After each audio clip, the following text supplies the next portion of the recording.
저 천한년의 배에 든 것이 가문을 망칠 것이오. 힘든 시집살이도 돌아올 남편을 생각하며 버텨왔지만 무당의 말 한마디에 쫓겨났습니다. 만삭의 배를 붙들고 맨발로 칠흑 같은 어둠 속으로 걸어갔습니다. 손 안에는 나무 오리 하나만 든 채 깊은 숲길을 맨발로 올랐습니다. 급히 드시면 체하시옵니다. 천천히 불어가면서 드세요. 아이가 물 위에 띄운 그 잎 하나가 모든 것을 시작했습니다. 3년 만에 무덤 앞에 비석으로 만난 아내와 버들잎과 오리 조각에 깃든 비밀이 지금 시작됩니다. 안녕하세요. 오늘도 조선 야단버스를 찾아주셔서 감사합니다. 영상 시작 전에 구독과 좋아요를 눌러주시면 영상 제작에 큰 힘이 됩니다. 자, 그럼 오늘의 이야기 시작하겠습니다. 감사합니다. 봄비가 쏟아졌습니다. 장터의 흥정 소리가 빗소리에 묻히고 사람들은 처마 밑으로 몸을 피했지요. 노점상들은 허겁지겁 광목천으로 물건을 덮었고 길바닥의 흙탕물은 삽시간에 발목까지 차올랐습니다. 갑작스러운 봄비였지요. 이 계절엔 늘 이랬습니다. 그 빗속에서 한 처녀가 홀로 짐을 나르고 있었습니다. 갈대발 묶음이었습니다. 크고 무거운 것을 등에 지고 맨발에 흙탕물이 튀고 아랑곳 없이 묵묵히 걸어가고 있었지요. 빗속에서도 발걸음이 흔들리지 않았습니다. 그 묶음들이 얼마나 무거운지 가는 어깨가 한쪽으로 기울어져 있었습니다. 그때 발이 미끄러졌습니다. 한순간에 벌어진 일이었지요. 흙탕물 위에 놓인 돌 하나. 처녀의 발이 그 위에 얹혔고 중심이 무너졌습니다. 짐과 함께 바닥에 쓰러졌고 갈대발 묶음이 흙탕물 위로 흩어졌습니다. 묶음을 감싼 새끼줄이 풀리면서 갈대발들이 길 한가운데로 펼쳐졌습니다. 지나가던 사람들이 그것을 밟고 지나갔습니다. 지나가던 양반 하나가 혀를 찼습니다. 천한 것이 어디 양반 가시는 길을 막느냐? 침을 뱉고 지나갔습니다. 뒤따르던 사람들도 마찬가지였습니다.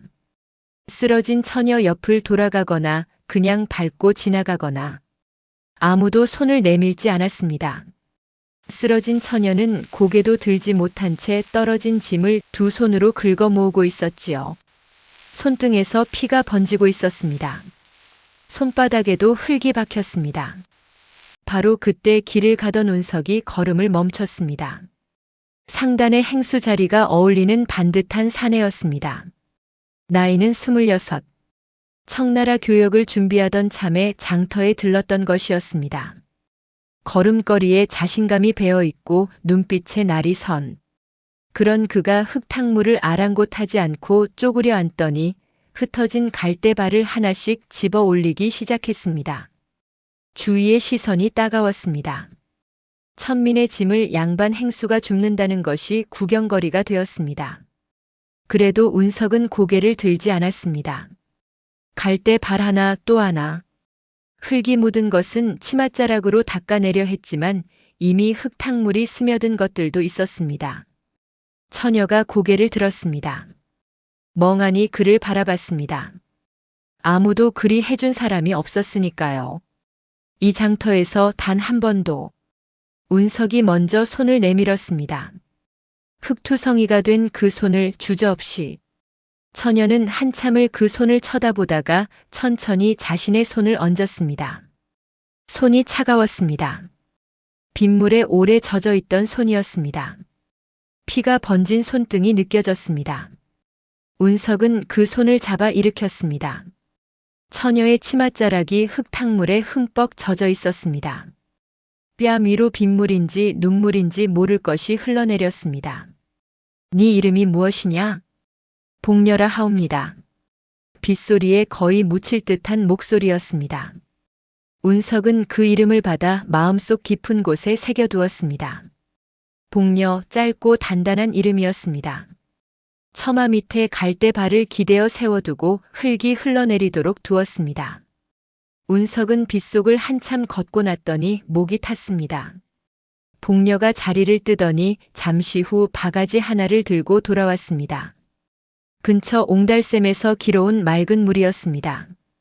빗속을 뛰어갔다 온 것인지 머리카락이 더 젖어 있었지요. 운석이 손을 뻗었습니다. 벌컥 마시려는 순간 복녀의 손이 먼저였습니다. 버드나무 잎을 하나 따서 물 위에 살며시 띄웠습니다. 급히 드시면 체하십니다. 불어가며 천천히 드셔요. 운석의 손이 멈췄습니다. 버들잎이 물 위에서 천천히 흔들리고 있었습니다. 작고 연한 잎이었는데 그 순간만큼은 세상에서 가장 크고 단단한 것처럼 느껴졌습니다. 그런 느낌은 처음이었습니다. 장터에서 물건을 흥정하고 청나라 상인들과 협상하고 가문 어른들 앞에서 성과를 보고하던 그 모든 날들 동안 한 번도 느끼지 못했던 것이었지요. 버들잎을 천천히 불어 물을 마셨습니다. 차갑고 맑은 물이었습니다. 이상하게 목이 시원하게 내려갔습니다. 빗속에서도 흙탕물 냄새 속에서도 장터는 여전히 시끄러웠고 빗소리는 여전히 거셌습니다. 그러나 운석의 귀에는 그 모든 소리가 멀어지는 것 같았습니다. 눈앞에 처녀만이 또렷하게 남아 있었습니다.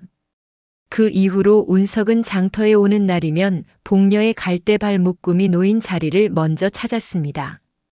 복녀의 솜씨는 보는 이가 탐복할 만했습니다. 갈대를 엮는 방식이 달랐지요. 단순히 날실과 시실을 교차하는 것이 아니라 갈대의 결을 읽고 빛이 들어오는 방향을 계산하여 엮었으니 같은 소재로도 전혀 다른 물건이 만들어졌습니다. 바람이 불면 갈대발 사이로 빛이 물결처럼 일렁였습니다. 그것을 보는 사람들은 발걸음이 저절로 멈췄지요. 그러나 천민이 만든 물건이라는 걸 알면 슬그머니 지나쳤습니다. 복녀는 그것을 알면서도 더 정성껏 엮었습니다. 운석은 그것을 상단에 납품해 보겠다고 했습니다. 복녀는 처음에 고개를 저었습니다. 천민이 만든 물건이라는 걸 알면 아무도 받아주지 않을 것을 알았지요. 한양 대갓집들이 천민의 손을 거친 것을 드린다면 체면이 서지 않는다고. 그것이 조선이라는 곳이고 복녀는 그걸 오래전부터 알고 있었습니다. 그러나 운석은 고개를 저었습니다. 물건에는 신분이 없고 아름다움에는 출신이 없다고 했습니다. 그리고 한 가지를 더 말했습니다. 누가 만들었는지 알리지 않으면 된다며 설득했습니다. 상단의 어른들은 납품 첫날부터 주문을 했습니다. 운석은 그날 저녁 장터로 돌아가 복녀에게 그 사실을 전했습니다. 복녀의 눈이 빨개졌습니다. 고개를 들지 못하고 갈대 발끝을 손가락으로 만지작거렸습니다. 그 손가락 끝에 아직도 갈대를 엮다 생긴 작은 상처들이 남아 있었습니다. 제 물건을 알아봐 주신 분은 행수님이 처음이십니다. 운석은 그 자리에서 마음을 굳혔습니다. 반드시 이 사람을 아내로 맞이하겠다고 다짐했지요. 장터 사람들의 눈총도 가문의 반대도 그 결심을 꺾을 수는 없었습니다. 혼례는 조용히 치러졌습니다. 가문 어른들의 낯빛은 내내 굳어 있었습니다. 천민 출신의 며느리를 받아들이는 것이 못마땅했으나 운석이 이미 상단 행수 자리에서 보여준 수완과 성과가 있어 대놓고 반대하지는 못했으니까요. 운석이 없으면 상단이 흔들린다는 것을 누구보다 잘 아는 사람들이었습니다. 어른들은 못 이기는 척 고개를 끄덕였습니다. 안채의 여인들은 복녀를 사람으로 대하지 않았습니다. 혼례복을 입히는 손이 거칠었고 머리를 올리는 빗질이 아팠지요. 아프다는 말을 하면 얼굴이 굳어지고 굳어진 얼굴은 더 세게 빗을 내리꽂았습니다. 그것이 시작이었습니다. 혼례가 끝난 뒤에도 마찬가지였습니다.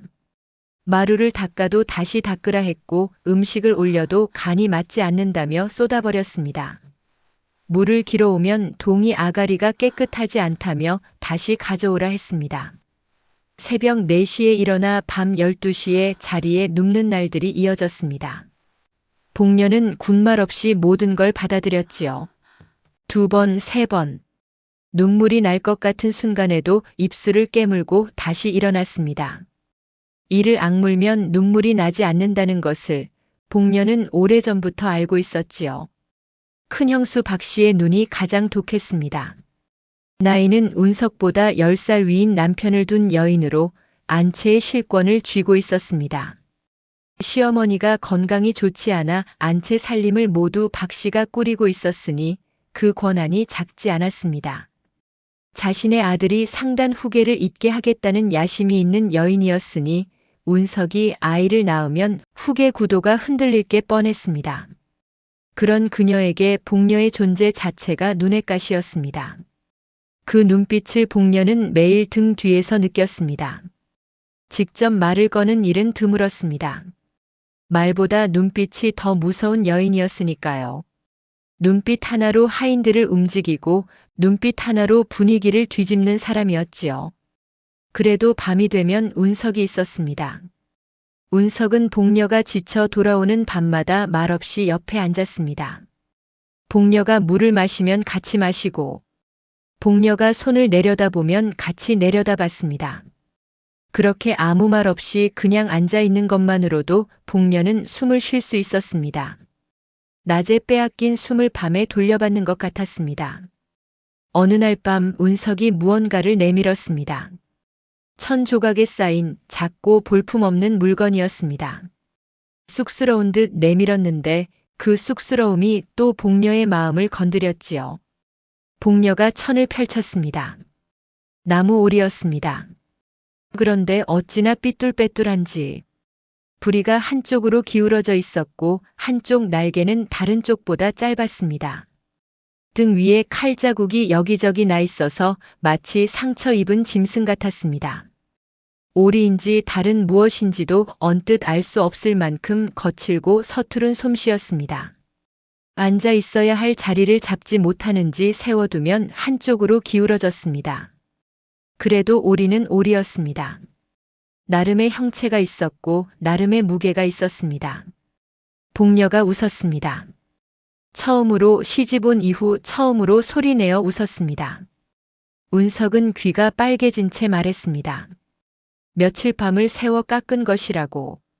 칼질이 서툴러서 손을 몇 번 베었다고. 그래도 오리의 형체는 갖추었으니 봐달라고. 복녀는 웃음이 멈추지 않았습니다. 눈물도 함께 나왔습니다. 그게 더 따뜻했으니까요. 잘 만든 물건보다 서툰 손이 더 마음에 닿았으니까요. 내가 이 오리처럼 평생 당신만 바라보겠소. 운석이 조용히 말했습니다. 거창한 다짐이나 맹세가 아니었습니다. 그냥 조용하고 단단한 말 한마디. 복녀는 나무 오리를 두 손으로 감싸 쥐었습니다. 손 안에서 울퉁불퉁한 나무면이 느껴졌습니다. 거칠고 서툰 그러나 진심이 박힌 그 감촉을 한참 동안 아무 말도 하지 않았습니다. 할 말이 없어서가 아니라 말이 너무 많아서 그 모든 말들이 나무 오리를 감싸는 손 안에 다 들어가 있었으니까요. 몇 달이 지났습니다. 봄이 여름으로 넘어가던 어느 날 아침 복녀는 밥을 짓다 멈췄습니다. 속이 울렁거렸습니다. 처음에는 무엇인지 몰랐다가 이내 알았습니다. 택이었습니다. 손이 아궁이 앞에서 멈췄습니다. 아직 불이 붙지 않은 나무 위에 손을 올리고 잠시 앉아 있었지요. 배가 아직 평평했지만 그 안에서 무언가 달라진 것이 느껴졌습니다. 복녀는 그날 저녁까지 기다렸습니다. 안채 여인들 중 누구에게도 말하지 않았습니다. 오직 남편에게만 먼저 알리고 싶었습니다. 이 기쁨은 남편 것이었으니까요. 다른 누구의 것도 아닌.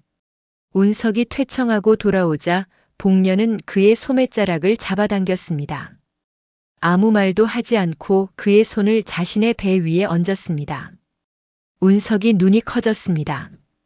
한참을 그 손을 거두지 못하다가 이윽고 복녀를 끌어안았습니다. 복녀의 등에 닿은 운석의 손이 떨리고 있었지요. 그 떨림이 기쁨인지 두려움인지 알 수 없었지만 복녀는 그 떨림을 오래 기억했습니다. 처음으로 이 집에서 처음으로 행복하다는 생각이 들었습니다. 그러나 안채 어딘가에서 그 기쁨을 못마땅하게 바라보는 눈이 있었습니다. 박 씨였습니다. 하인의 귀에 들어온 소문을 건네받은 그 순간 박 씨의 눈빛이 달라졌습니다. 질투가 아니었습니다. 더 차갑고 더 계산적인 것이었습니다. 눈빛이 잠깐 흔들리더니 이내 가라앉았습니다. 조용하고 깊게 가라앉았습니다. 물이 조용할수록 깊다는 말이 있습니다. 그날 밤부터 박 씨의 머릿속에서는 무언가가 조용히 그러나 치밀하게 움직이기 시작했습니다. 복녀는 몰랐습니다. 나무 오리를 품에 안고 남편의 손이 아직도 느껴지는 배를 어루만지며 이 집에서 처음으로 행복하다고 생각했습니다. 아이가 생겼다는 것이 그것이 얼마나 큰 일인지. 이 아이가 자라면 남편의 눈빛을 닮겠지. 아버지의 손을 닮겠지. 복녀는 나무 오리를 내려다봤습니다. 삐뚤빼뚤하고 못생긴 오리. 아이에게 이 오리를 보여줄 날이 올 것이라고 생각했습니다. 아버지가 손을 베어가며 만들었다고 그렇게 말해줄 수 있을 것이라고. 밤이 깊었습니다. 운석이 잠든 뒤에도 복녀는 한동안 눈을 뜨고 있었습니다. 천장을 바라봤습니다. 나무 오리를 손 안에 쥐고 이 집에서 나를 아끼는 것은 남편뿐이라는 것을 알았습니다. 그것이 두렵지는 않았습니다. 남편 하나면 충분했습니다. 남편이 있고 뱃속에 아이가 있고 손 안에 이 나무 오리가 있었습니다. 그것이면 되었습니다. 그러나 박 씨의 눈이 마음에 걸렸습니다. 낮에 마주쳤던 그 눈이 웃으면서도 웃지 않는 눈이었습니다.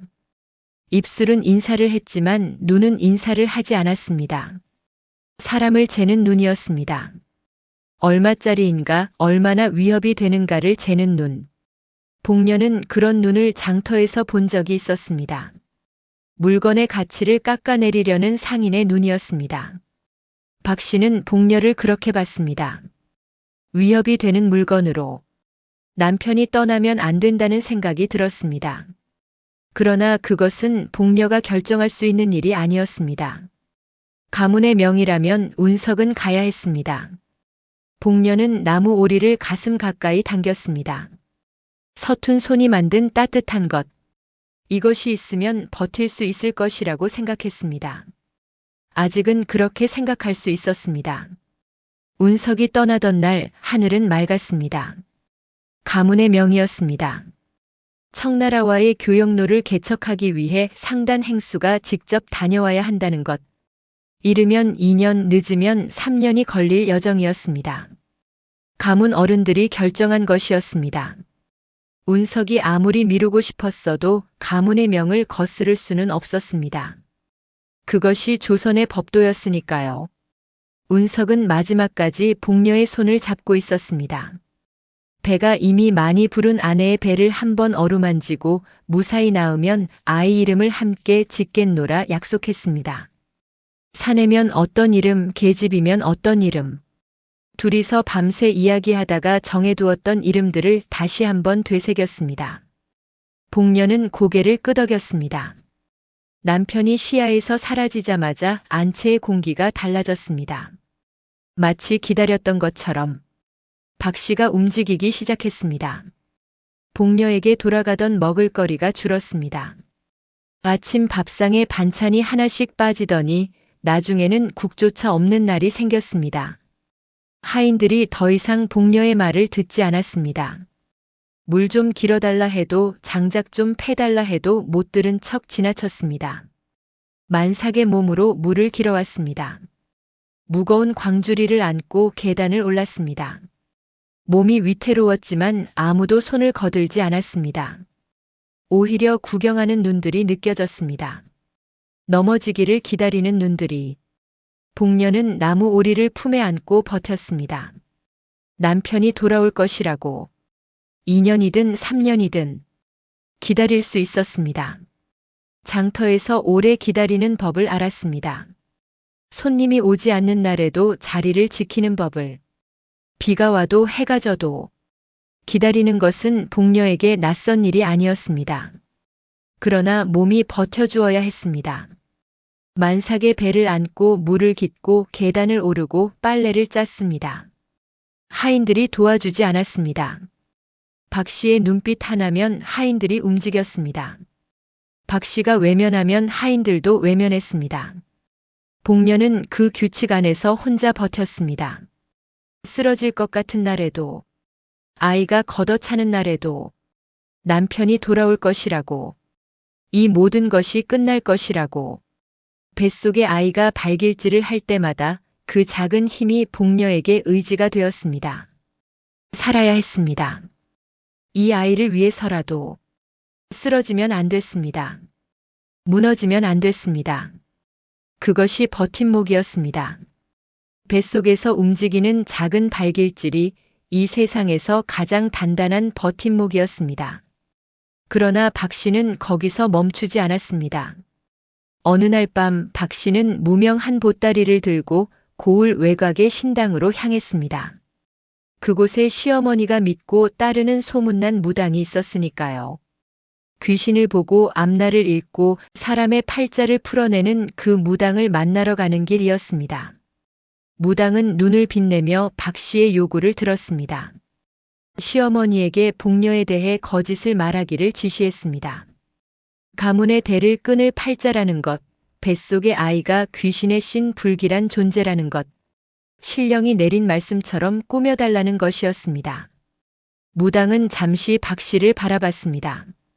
세상에는 두 종류의 사람이 있었습니다. 신을 믿어 신당을 찾는 사람과 신을 이용해 신당을 찾는 사람. 박 씨는 후자였습니다. 무당은 그것을 알았습니다. 그래도 은자가 든 보따리는 받았습니다. 은자에는 신분이 없었으니까요. 박 씨가 원하는 것은 단 하나였습니다. 시어머니를 움직이는 것. 시어머니는 미신을 믿었습니다. 젊은 시절부터 그랬고 아들이 먼 길을 떠난 뒤로 불안이 깊어진 탓에 더욱 그랬습니다. 조금이라도 불길한 징조가 보이면 무당을 불렀고 무당의 말 한마디에 집안 살림이 바뀌는 일도 있었습니다. 박 씨는 그것을 알고 있었습니다. 시어머니를 직접 설득하면 의심을 샀습니다. 그러나 신령의 말씀이라면 달랐습니다. 시어머니는 의심하지 않았습니다. 오히려 고마워했습니다. 미리 알려주셔서 감사하다고. 무당이 신당에서 며칠 뒤 시어머니를 불러 거짓 읊어 내려갔을 때 시어머니의 얼굴이 새하얗게 변하였습니다. 시어머니의 손이 부들부들 떨렸습니다. 눈에 눈물이 고였습니다. 무당의 목소리는 낮고 느렸습니다. 저 천한년의 배에 든 것이 가문을 망칠 것이요. 시어머니는 그날로 결심했습니다. 복녀가 그 사실을 안 것은 야심한 밤 방문이 열렸을 때였습니다. 등잔불을 켜두고 나무 오리를 들고 앉아있던 참이었습니다. 시어머니와 하인 둘이 들어섰습니다. 시어머니는 복녀를 보지 않았습니다. 눈을 피했습니다. 이불 한 채를 내던졌습니다. 숲으로 가서 사라지거라. 지금 당장 이 집을 나가거라. 이 집에서. 복녀는 아무 말도 하지 못했습니다. 만삭의 배를 붙들고 마루에서 일어섰습니다. 어지러웠습니다. 바닥이 흔들리는 것 같았습니다. 손이 떨렸습니다. 왜 그러냐고 물을 수 없었습니다. 어디로 가라는 것이냐고 따질 수 없었습니다. 나무 오리를 집어들었습니다. 그것만이 자신의 것이라는 걸 알고 있었지요. 이 집에서 자신의 것이라 부를 수 있는 것이 그것뿐이라는 걸. 이불을 등에 두르고 맨발로 대문을 나섰습니다. 어둠이 두터웠습니다. 사방이 고요했습니다. 빗소리가 들리지 않는데도 온몸이 차갑게 젖는 것 같았습니다. 박 씨는 그 뒷모습을 보며 마지막 손질을 했습니다. 복녀가 사라진 새벽 박 씨는 하인을 시켜 강가 벼랑에 집신 한 짝을 놓아두게 했습니다. 스스로 목숨을 끊은 것처럼 보이도록 흉계를 꾸몄지요. 흔적 하나 남기지 않았습니다. 신당의 무당에게는 입을 닫으라 했고 하인들에게는 아무것도 보지 못했다 하라 단단히 일러두었습니다. 다음 날 아침 박 씨는 시어머니에게 복녀가 스스로 도망친 것 같다고 했습니다. 벼랑 끝에 신발이 있다고. 시어머니는 기도를 했습니다. 무당이 옳았다고 귀신이 데려간 것이라고 생각했습니다. 복녀는 그 시각산을 오르고 있었습니다. 발이 부르텄습니다. 배가 당겼습니다. 그래도 걸었습니다. 멈추면 쓰러질 것 같았으니까요. 산속으로, 더 깊은 곳으로, 사람들 눈에 띄지 않는 곳, 아무도 쫓아오지 않을 곳으로 오르면서 생각했습니다. 아이를 낳아야 한다고, 이 아이만큼은 살려야 한다고. 그것 하나가 발을 움직였습니다. 손 안에 나무 오리가 있었습니다. 한참을 산속을 헤매다 움막을 발견했습니다. 움막은 쓰러져 가고 있었습니다. 누군가 오래전에 지어두고 버린 것이었습니다. 지붕 한쪽이 내려앉아 하늘이 들여다 보였고 흙벽에는 손가락 굵기의 금이 여기저기 가 있었습니다. 바닥은 맨 흙이었습니다. 문짝은 한쪽만 달려 있어서 바람이 불면 삐걱삐걱 소리를 냈습니다. 그러나 복녀에게는 그것으로 충분했습니다. 지붕이 있었고 벽이 있었으니까요. 비를 막을 수 있었고 바람을 막을 수 있었습니다. 맹수가 쉽게 들어오지 못할 만큼의 벽이 있었습니다. 그것으로 충분했습니다. 충분해야 했습니다. 산통이 온 것은 그 이틀 뒤였습니다. 복녀는 혼자였습니다. 도와줄 사람도 손잡아줄 사람도 없었습니다. 탯줄을 끊을 가위조차 없었습니다. 통증이 파도처럼 밀려올 때마다 입술을 깨물었습니다. 소리를 내면 안 된다고 생각했습니다. 왜 그런 생각을 했는지는 모르겠습니다. 산속에서 소리를 질러봤자 들을 사람이 없었는데도 그냥 소리를 내면 무너질 것 같았습니다. 소리가 새어나가면 자신도 새어나갈 것 같았습니다. 그래서 이를 악물었습니다. 손이 찢어지도록 움막 벽을 잡았습니다. 복녀는 눈을 감았습니다. 그리고 다시 떴습니다. 아이가 세상에 나왔습니다. 하나가 아니었습니다. 둘이었습니다. 쌍둥이였습니다. 남매였습니다. 복녀는 그것을 예상하지 못했습니다. 움막 안에서 혼자 그 사실을 알게 되었을 때 웃어야 할지 울어야 할지 몰랐습니다. 피범벅이 된 손으로 두 아이를 차례로 가슴에 안았습니다. 아이들이 울었습니다. 작고 힘찬 울음이었습니다. 복녀는 그 소리에 눈물이 났습니다. 기쁨인지 안도인지 알 수 없는 온몸에서 힘이 빠져나가는 것 같은 눈물이. 살았구나. 살았어. 둘 다 살았어. 나무 오리를 아이들 머리맡에 두었습니다.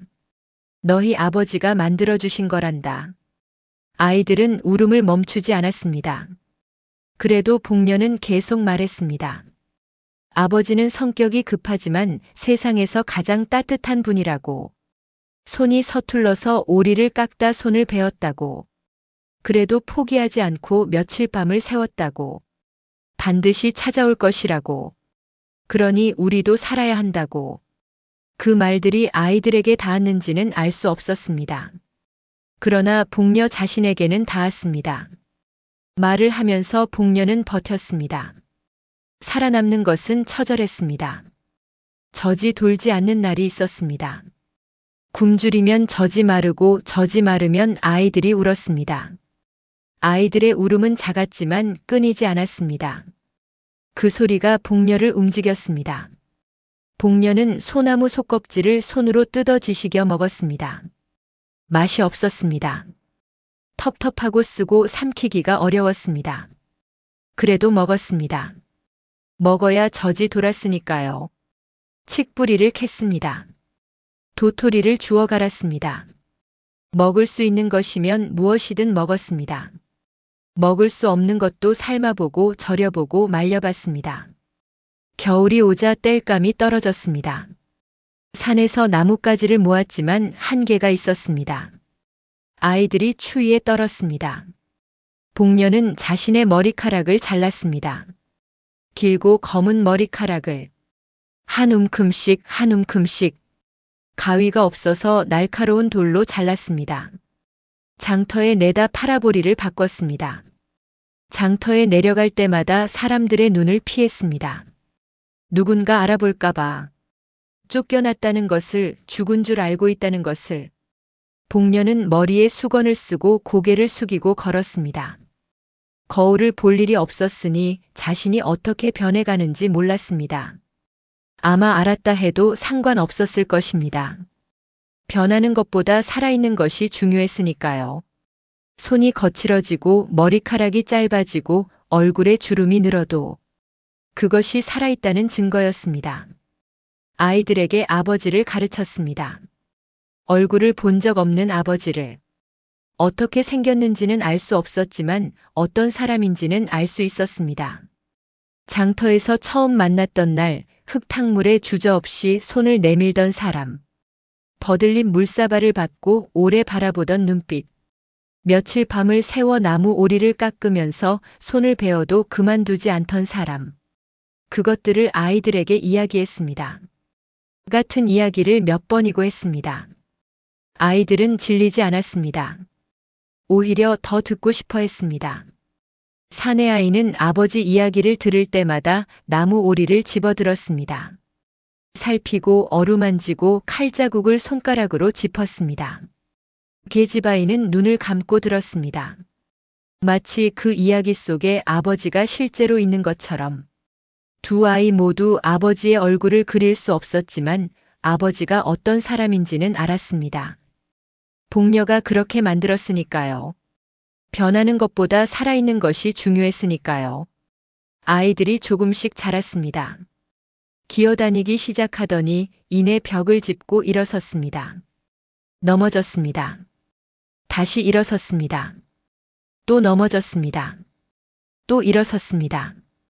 복녀는 그 모습을 바라보며 남편이 생각났습니다. 성격이 급한 사람이었는데 저 아이도 급하게 일어서려 하는 것이 꼭 닮았구나. 그런 생각을 하면서 웃었습니다. 웃을 수 있다는 것이 신기했습니다.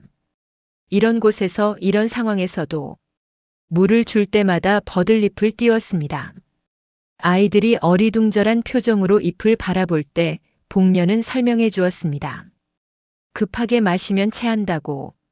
너희 아버지도 늘 급하게 마시려 하셨는데 어머니가 늘 이렇게 잎을 띄워드렸다고. 아이들은 잘 이해하지 못했습니다. 그러나 기억했습니다. 몸으로 기억했습니다. 다음에 물을 줄 때 잎을 먼저 찾는 눈이 되었습니다. 봄이 가고 여름이 가고 가을이 왔습니다. 그것이 3번 반복되었습니다. 아이들이 말을 배웠습니다. 걷기 시작했습니다. 뛰기 시작했습니다. 산속의 것들을 아이들에게 가르쳤습니다. 독이 있는 것과 없는 것, 먹을 수 있는 것과 없는 것, 뱀이 있는 곳과 없는 곳, 맹수가 나오는 시간. 그것이 아이들에게는 공부였습니다. 서당 대신 산이 스승이었습니다. 복녀는 나이보다 훨씬 손이 거칠어졌고 몸은 수척해졌지만 눈빛만은 맑았습니다. 얼굴에 주름이 생겼습니다. 그러나 눈빛만은 달랐습니다. 꺼지지 않는 불씨 같은 것이 그 안에 있었습니다. 남편을 기다리는 것인지 아이들을 지키는 것인지 아니면 그 두 가지가 하나로 뭉쳐진 것인지 복녀 자신도 몰랐습니다. 다만 그 불씨가 꺼지지 않았습니다. 다만 매일 아침 움막 문을 열고 산 아래를 내려다봤습니다. 남편이 오는 길 쪽으로. 오늘은 올까? 오늘은. 나무 오리는 움막 구석에 자리를 잡았습니다.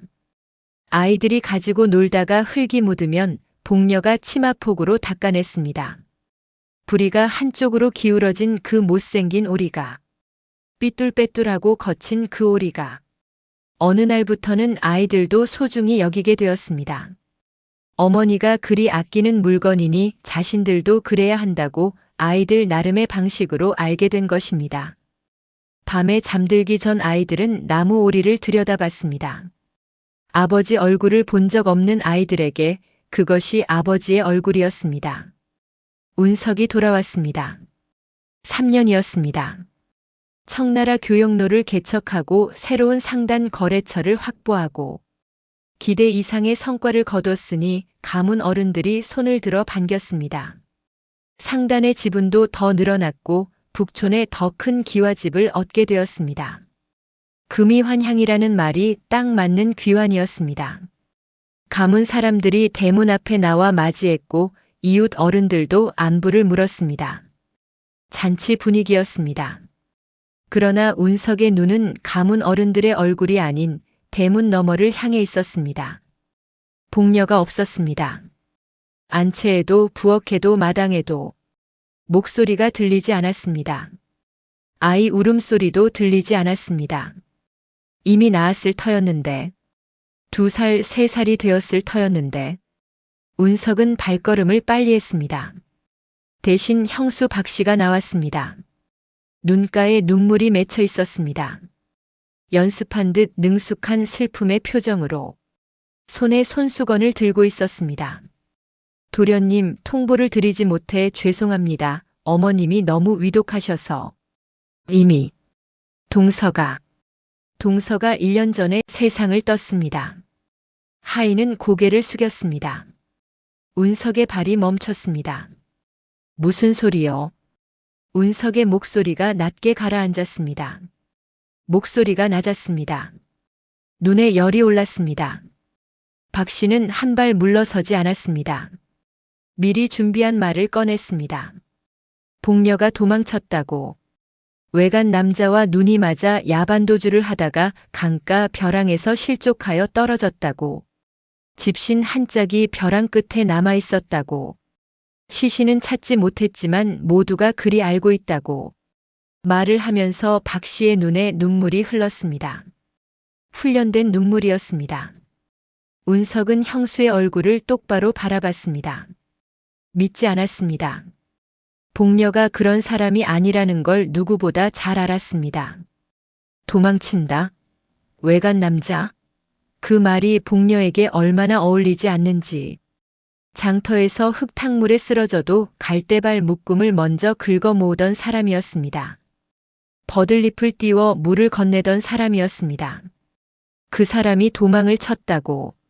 뭔가 잘못되었습니다. 운석은 자신의 직감을 믿었지요. 어머님이 그럴 리가 없었습니다. 집 안 곳곳을 뒤졌습니다. 복녀의 물건이 있던 자리, 나무 오리를 두었던 자리, 아무것도 없었습니다. 하인들을 불러 물었습니다. 그러나 하인들은 하나같이 같은 말을 반복했습니다. 박 씨가 미리 매수한 하인들이었으니까요. 도련님, 이미 뒷산에 묘를 써두었습니다. 뒷산에 올랐습니다. 작은 봉분이 있었습니다. 비석에 복녀의 이름이 새겨져 있었습니다. 운석은 그 앞에 한참을 서 있었습니다. 봉분 앞에 주저앉아 손으로 흙을 쥐었습니다. 차가운 흙이었습니다. 봄인데도 그늘진 자리에 흙은 차가웠습니다. 비석에 새겨진 이름을 손가락으로 짚었습니다. 차갑고 딱딱한 돌이었습니다. 그 이후로 운석은 무너졌습니다. 상단일을 팽개쳤습니다. 아침부터 술을 마셨습니다.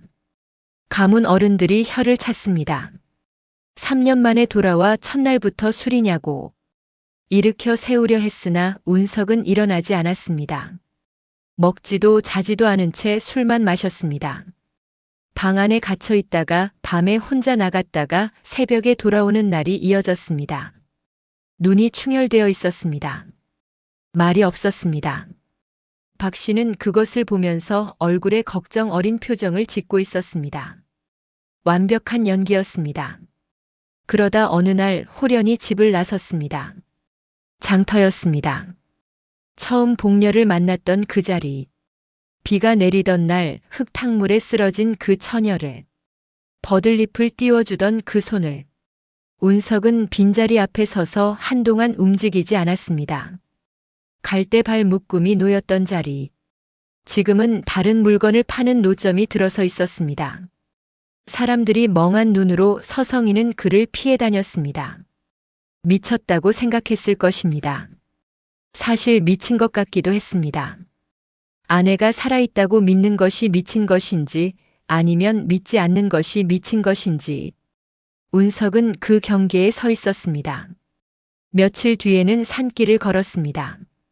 복녀가 좋아하던 들꽃이 피어나는 오솔길. 함께 걸은 적 있는 그 길. 혼례 전에 장터에서 함께 나왔던 날에 복녀는 이 길의 꽃 이름을 다 알았습니다. 저건 뭐냐 물으면 막힘없이 답했습니다.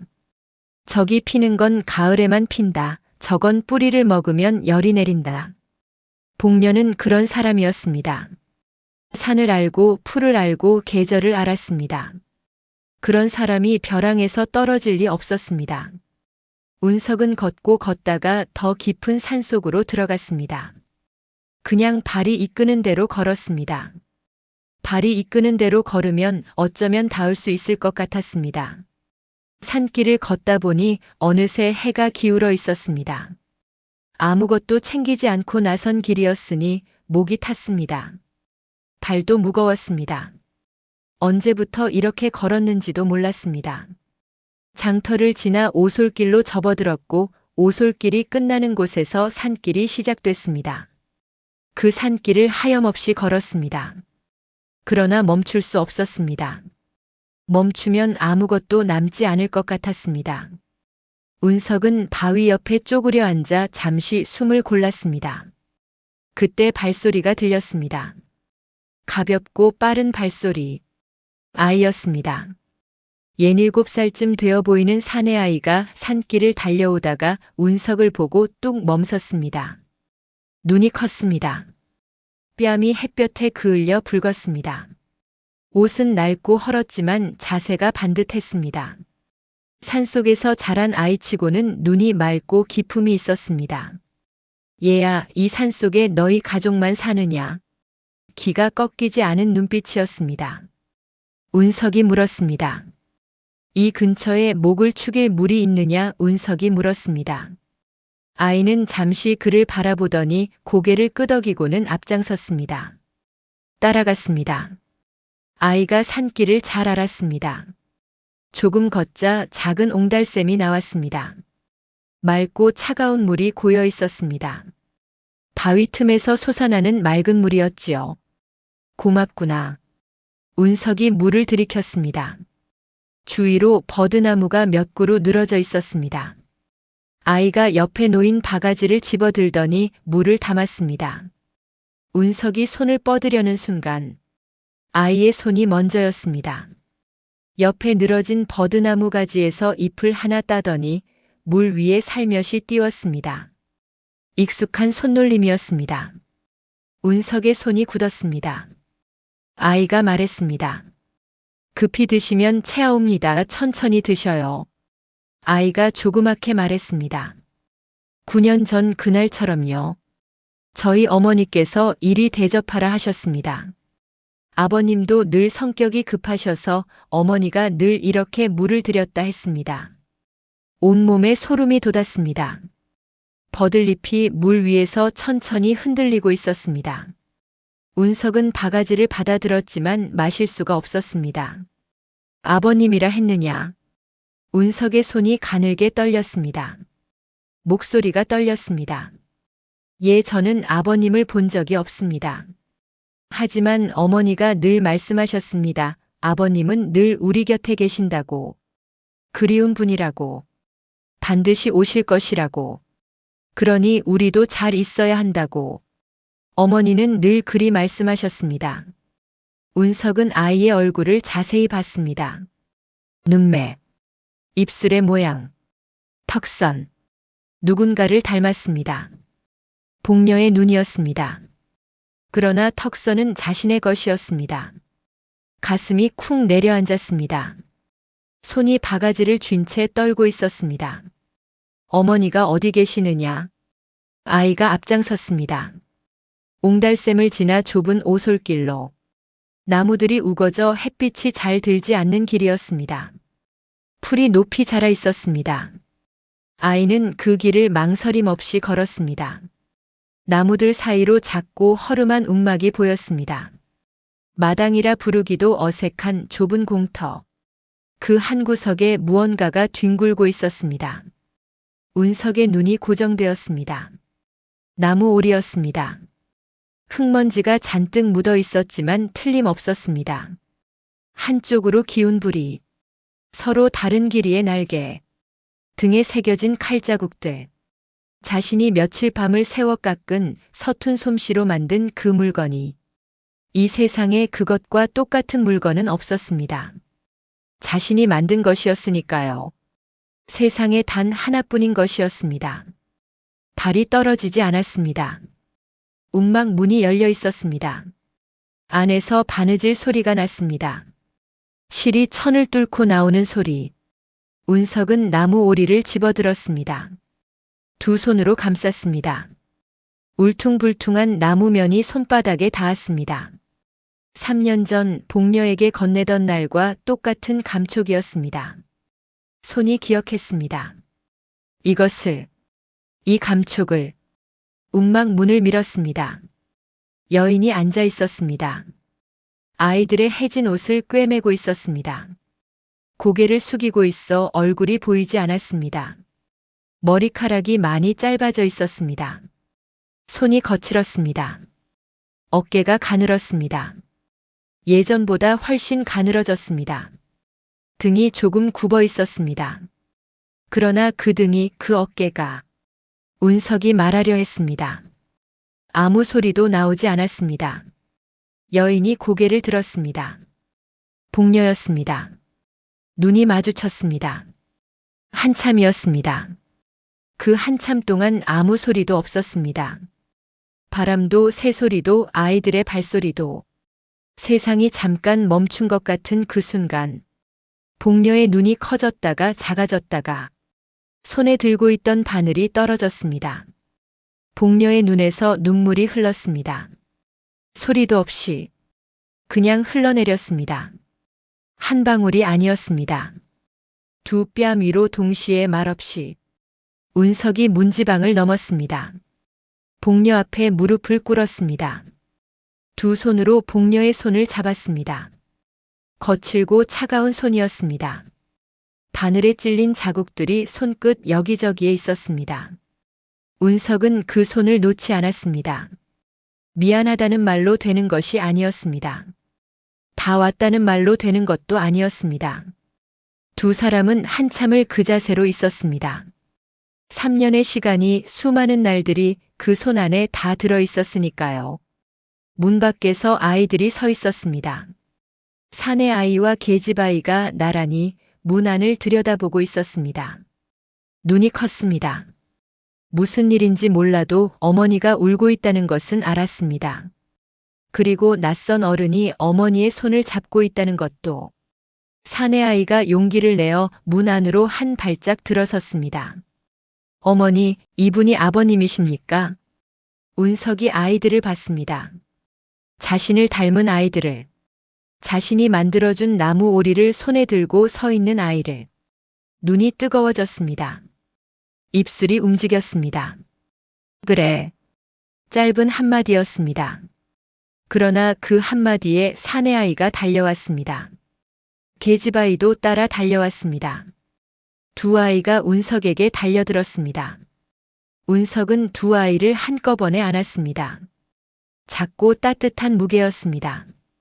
아이들 머리카락 냄새가 났습니다. 산과 흙과 햇볕 냄새가 섞인. 복녀는 그 모습을 바라봤습니다. 눈물이 멈추지 않았습니다. 3년이었습니다. 1000일이 넘는 날들이었습니다. 소나무 껍질을 씹고 머리카락을 잘라 팔고 두 아이가 아버지를 아는 이 순간을 바라보며 복녀는 움막 문틀에 기대었습니다. 그저 웃었지요. 행복한 눈물이었습니다. 눈물이 흐르는 채로 그냥 바라봤습니다.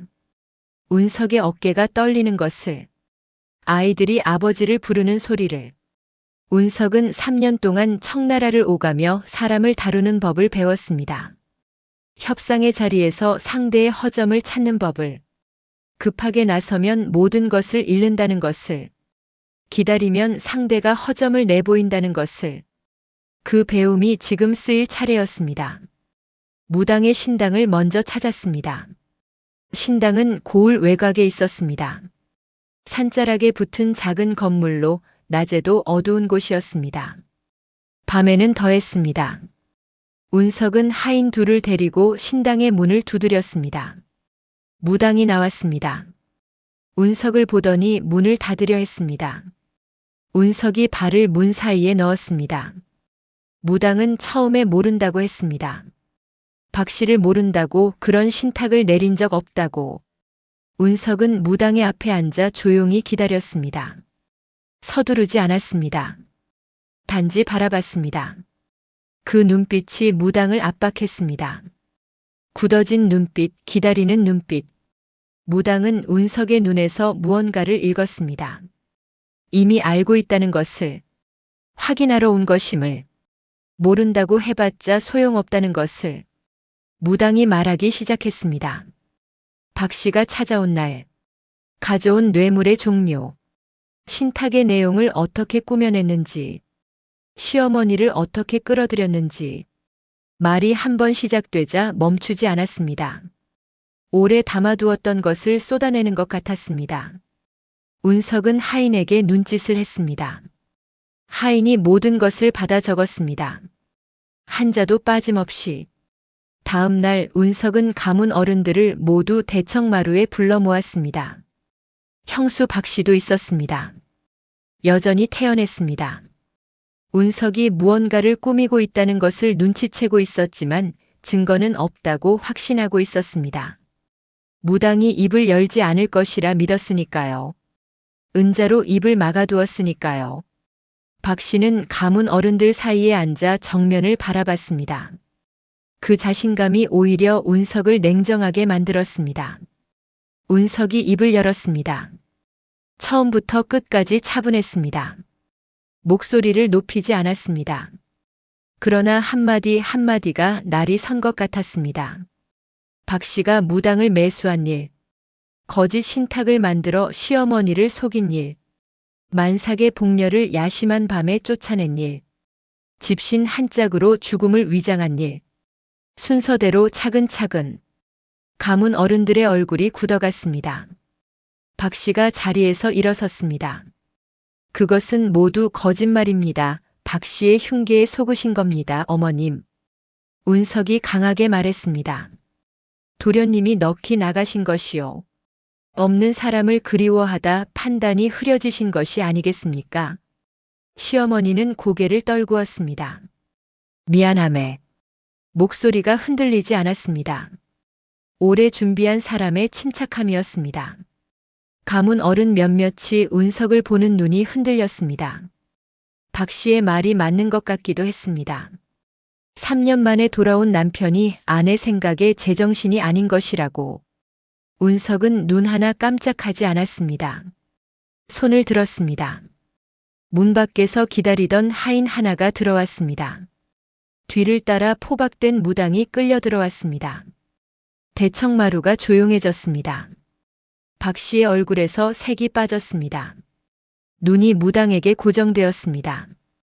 그 눈빛에는 협박이 담겨 있었습니다. 그러나 무당은 박 씨를 보지 않았습니다. 무당은 무릎을 꿇고 사실을 자백했습니다. 박 씨가 찾아온 날, 뇌물의 내용, 신탁의 내용이 어떻게 꾸며진 것인지 하나도 빠짐없이. 박 씨의 얼굴이 창백해졌습니다. 입술이 달싹였지만 소리가 나오지 않았습니다. 운석이 다시 손을 들었습니다. 이번에는 대문이 열렸습니다. 복녀가 들어왔습니다. 두 아이의 손을 잡고. 남매였습니다. 운석과 복녀를 닮은 눈이 크고 자세가 반듯한 두 아이. 아이들은 대청마루의 사람들을 똑바로 바라봤습니다. 겁먹지 않았습니다. 어머니가 가르쳐준 대로 고개를 꼿꼿이 들고. 산속에서 자란 아이들의 눈에는 이 화려한 기와집도 그냥 또 하나의 공간일 뿐이었습니다. 대청마루에 있던 모든 사람들이 굳었습니다. 죽었다는 사람이 살아있었습니다. 아이까지 둘이나 데리고. 시어머니의 눈에서 눈물이 흘렀습니다. 손이 떨렸습니다. 박 씨는 주저앉았습니다. 무릎이 꺾인 채 바닥에 손을 짚었습니다. 눈물인지 식은땀인지 알 수 없는 것이 뺨을 타고 내렸습니다. 가문 어른들은 서로 눈을 마주쳤습니다. 아무도 말하지 않았습니다. 운석은 복녀의 손을 잡았습니다. 아무 말도 하지 않았습니다. 그것으로 충분했습니다. 가문 어른들은 하나씩 자리에서 일어났습니다. 어떤 이는 시어머니를 부축했고 어떤 이는 서로 눈을 마주치며 고개를 저었습니다. 오래 살면서 이런 일을 처음 봤다는 얼굴이었습니다. 박 씨는 바닥에 앉은 채 한참 동안 일어나지 못했습니다. 무릎이 꺾인 채 손을 짚고 눈을 들지 못했습니다. 아무도 부축하지 않았습니다. 아이들은 복녀의 치맛자락을 잡고 서 있었습니다. 대청마루의 사람들을 바라봤습니다. 겁먹지 않았습니다.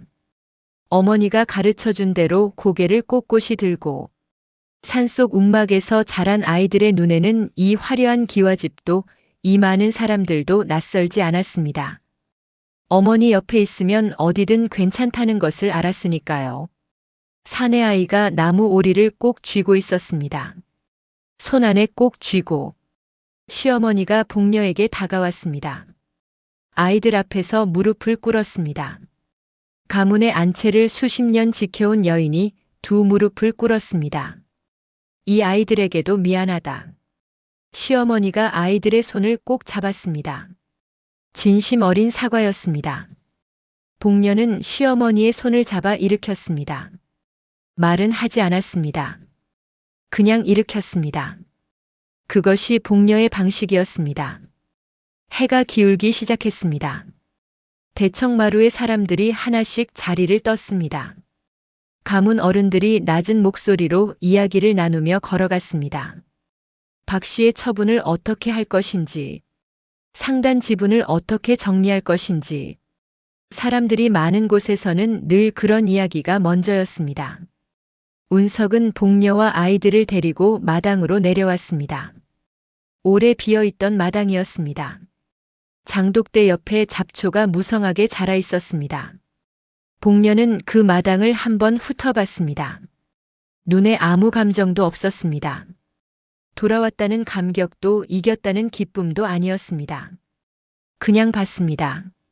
사내 아이가 달려가 마당 한 구석의 돌을 들여다봤습니다. 계집아이는 장독대 뚜껑 위에 손을 얹었습니다. 아이들은 낯선 공간을 탐색하는 중이었습니다. 산속 움막보다 훨씬 크고 훨씬 많은 것들이 있는 곳이었습니다. 어머니, 여기서 살아요? 사내 아이가 물었습니다. 복녀가 아이의 손을 잡았습니다. 대답하지 않았습니다. 운석을 바라봤습니다. 운석도 복녀를 바라봤습니다. 둘 다 알고 있었습니다. 이 마당에서 살고 싶지 않다는 것을. 문중 회의는 사흘 동안 이어졌습니다. 처음에는 목소리가 높았습니다. 어떻게 이런 일이 있을 수 있냐는 것. 박 씨를 어떻게 처리해야 하냐는 것. 그것이 가문의 체면과 얽히고 상단의 이익과 얽히고 각자의 셈법이 얽혔습니다. 그러나 사흘이 지나자 결론은 명확해졌습니다. 박 씨는 가문에서 영구히 쫓겨났습니다. 호적에서 파내어졌습니다.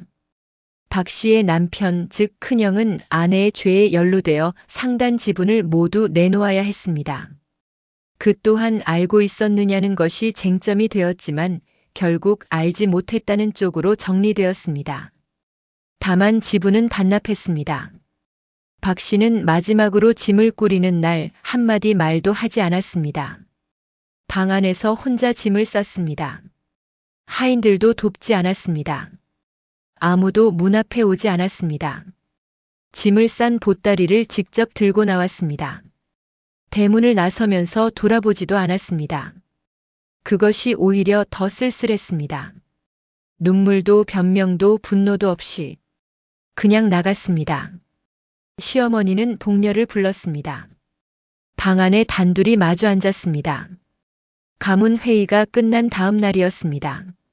시어머니의 방은 조용했습니다. 창문으로 봄 햇살이 들어오고 있었습니다. 시어머니의 손이 먼저 뻗었습니다. 복녀의 손을 잡았습니다. 손에 힘이 없었습니다. 노인의 손이었습니다. 떨리는 손이었습니다. 마디마디가 굵은 오래 살아온 손이었습니다. 내가 잘못했다. 내가 노망이 났었나 보구나. 시어머니가 복녀의 손을 잡고 울었습니다. 용서해다오. 시어머니의 목소리가 갈라졌습니다. 복녀는 그 손을 마주 잡았습니다. 괜찮다며. 목소리가 갈라졌습니다. 목소리가 갈라졌습니다. 나이든 여인이 이렇게 무너지는 것을 복녀는 처음 봤습니다. 눈에서 눈물이 흘렀습니다. 주름진 뺨을 타고 내려오는 눈물이었습니다. 복녀는 아무 말도 하지 않았습니다. 잡힌 손을 빼지 않았습니다. 그것이 복녀의 방식이었습니다. 화를 내지도 위로하지도 않는, 그냥 손을 놓지 않는, 오래 앉아 있었습니다. 햇살이 방 안으로 조금씩 움직였습니다. 억울함은 풀렸습니다. 그러나 복녀의 마음속에는 그 대갓집이 더 이상 돌아가고 싶은 곳이 아니었습니다. 안채의 차가운 돌마루, 하인들의 비뚜름한 시선, 박 씨의 독한 눈빛이 새겨진 공간. 이겼다고 해서 그 공간이 따뜻해지는 것은 아니었습니다. 벽에 새겨진 기억들은 벽이 허물어지지 않는 한 사라지지 않았습니다. 권력도 재물도 그것이 덧없다는 걸 복녀는 산속 첫일이 가르쳐 주었습니다. 아무것도 없는 움막에서 두 아이를 키우며 진짜 필요한 것이 무엇인지를 알게 되었습니다. 운석도 같은 생각이었습니다. 어느 밤 아이들이 잠든 뒤 두 사람이 마주 앉았습니다. 등잔불 하나가 놓인 방이었습니다. 운석이 먼저 말했습니다. 이 집을 떠나고 싶다고. 상단의 지분도 북촌의 기와집도. 그것이 복녀를 지켜주지 못했으니 그것이 무슨 소용이냐고. 크고 화려한 집이 행복을 보장하지 않는다는 걸 이제는 알았습니다. 그것이 오히려 욕망을 불렀고 욕망이 사람을 다치게 했습니다. 복녀가 조용히 고개를 끄덕였습니다. 다음 날 아침 운석은 가문 어른들을 다시 불러 모았습니다. 상단의 모든 지분을 내놓겠다고 했습니다. 북촌 기와집도 가문에 반납하겠다고. 가문 어른들이 술렁였습니다. 만류했습니다. 운석의 수완이 아까웠으니까요. 상단이 그동안 운석 덕에 성장했다는 것을 알고 있었으니까요. 지분을 가지고 있으면서 멀리 살아도 된다고도 했습니다. 굳이 다 버릴 필요가 없다고. 그러나 운석은 고개를 젓지 않았습니다. 저는 충분히 가졌습니다. 명예도 재산도 이제는 지겹습니다. 가족과 함께라면 무엇이 더 필요하겠습니까? 이제는 제가 진짜로 원하는 것을 찾아가겠습니다. 운석은 상단의 행수 자리를 내려놓았습니다. 복녀를 위해. 그 말이 마지막이었습니다. 더 이상 설득하지 않았습니다. 설득될 사람이 아니라는 것을 가문 어른들도 알았습니다. 짐은 많지 않았습니다. 필요한 것들만 챙겼습니다. 아이들의 옷가지, 솥 하나, 씨앗 몇 봉지, 바늘과 실, 그리고 나무 오리. 복녀가 직접 챙겼습니다. 손에 쥐어보니 무게가 여전했습니다. 흙먼지가 지워지지 않은 곳도 있었지만 상관없었습니다. 이 물건이 산속 첫일을 버텨냈습니다. 아이들의 손에서 구르고 마당 흙 위를 뒹굴고 비를 맞고 해를 맞았습니다. 그러나 사라지지 않았습니다. 이것이면 어디서든 버틸 수 있을 것 같았습니다. 남으로 내려갔습니다. 한양에서 이틀을 걷자 작은 마을이 나왔습니다. 뒤로는 산이 있고 앞으로는 개울이 흐르는 곳. 논이 있었고 밭이 있었습니다. 사람들이 조용히 살고 있었습니다. 서로 눈을 마주치며 인사를 나누는 곳이었습니다. 마을 어귀에 옹달샘이 하나 있었습니다. 바위 틈에서 솟아나는 맑은 물이었습니다. 복녀가 그 자리에 섰습니다. 물을 들여다봤습니다. 한참을 여기입니다. 운석이 복녀를 바라봤습니다. 복녀의 눈이 처음으로 오랫동안 편안했습니다. 산속 움막에서도 대갓집 마당에서도 보지 못했던 눈이었습니다. 눈이 쉬고 있었습니다. 초가집 하나를 얻었습니다. 허름했지만 아늑했습니다. 지붕이 제대로 달려 있었고 방이 2개였습니다. 마당도 있었습니다. 마당 한쪽에 텃밭을 일구었습니다. 아이들이 씨앗을 심었습니다. 운석이 울타리를 고쳤습니다. 복녀가 부엌에서 밥을 지었습니다. 연기가 올랐습니다. 마을 사람들이 멀리서 바라봤습니다. 새 이웃이 왔구나 하고 어느 저녁 복녀가 물을 떠왔습니다. 바가지에 담긴 맑은 물, 그리고 버들잎 하나, 마당 울타리 곁에 심어둔 버드나무에서 딴 것이었습니다. 이사 오던 날 복녀가 심어달라고 했던 것이었습니다. 운석이 받아들었습니다. 잠시 바라봤습니다. 물 위에서 잎이 흔들렸습니다. 불었습니다. 천천히 마셨습니다. 아이들이 마당에서 나무 오리를 들고 뛰어다녔습니다. 삐뚤빼뚤하고 한쪽 부리가 기운 그 오리가 아이들의 손 안에서 이리저리 흔들렸습니다. 사내아이가 오리를 번쩍 들어 달리다가 넘어졌습니다. 계집아이가 달려가 오빠 손을 잡아 일으켰습니다. 오리는 마당 흙 위에 떨어져 또 흙이 묻었습니다. 운석이 복녀에게 말했습니다. 새로 깎아줄게요. 기러기 한 쌍을요. 평생 함께하자는 약조입니다. 운석이 칼을 꺼내 들었습니다. 9년 전처럼요. 이번에는 제대로 깎아드리리다. 복녀가 고개를 저었습니다. 행복한 미소와 함께요. 그냥 두세요. 복녀가 고개를 저었습니다. 복녀가 고개를 저었습니다. 그냥 두세요. 그 모양이 좋습니다. 투박하지만 당신의 마음이 느껴지니까요. 복녀가 조용히 웃었습니다. 기러기 나무 인형을 품에 안고요.